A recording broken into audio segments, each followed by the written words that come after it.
नमस्कार. अस्त्र न्यूज नेटवर्कमध्ये आपलं स्वागत. पाहूया आताची महत्त्वाची बातमी.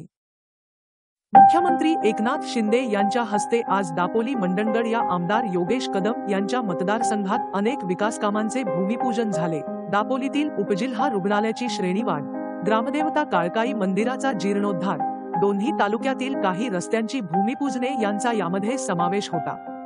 तालुक्यातील महत्त्वाच्या हरणई बंदराचा विकास या कामाचे भूमिपूजन माजी मंत्री आणि खासदार सुनील तटकरे यांच्या हस्ते झाले. यावेळी पालकमंत्री उदय सामंत, खासदार सुनील तटकरे, आमदार योगेश कदम, माजी मंत्री रामदास कदम, माजी आमदार सदानंद चव्हाण, कोकण विभागाचे विशेष पोलीस महानिरीक्षक संजय दराडे, जिल्हाधिकारी एम देवेंदर सिंह, मुख्य कार्यकारी अधिकारी कीर्ती किरण पुजार, पोलीस अधीक्षक धनंजय कुलकर्णी, प्रशिक्षणार्थी IAS डॉक्टर जस्मीन, अपर पोलीस अधीक्षक जयश्री गायकवाड आदी उपस्थित होते. कोकण कृषी विद्यापीठाच्या हेलिपॅडवर मुख्यमंत्री एकनाथ शिंदे यांचे आगमन झाल्यानंतर आमदार योगेश कदम, विद्यापीठाचे कुलगुरू डॉक्टर संजय भावे, विशेष पोलीस महानिरीक्षक संजय दराडे, जिल्हाधिकारी एम देवेंदर सिंह, मुख्य कार्यकारी अधिकारी कीर्ती किरण पुजार, पोलीस अधीक्षक धनंजय कुलकर्णी यांनी पुष्पगुच्छ देऊन त्यांचे स्वागत केले.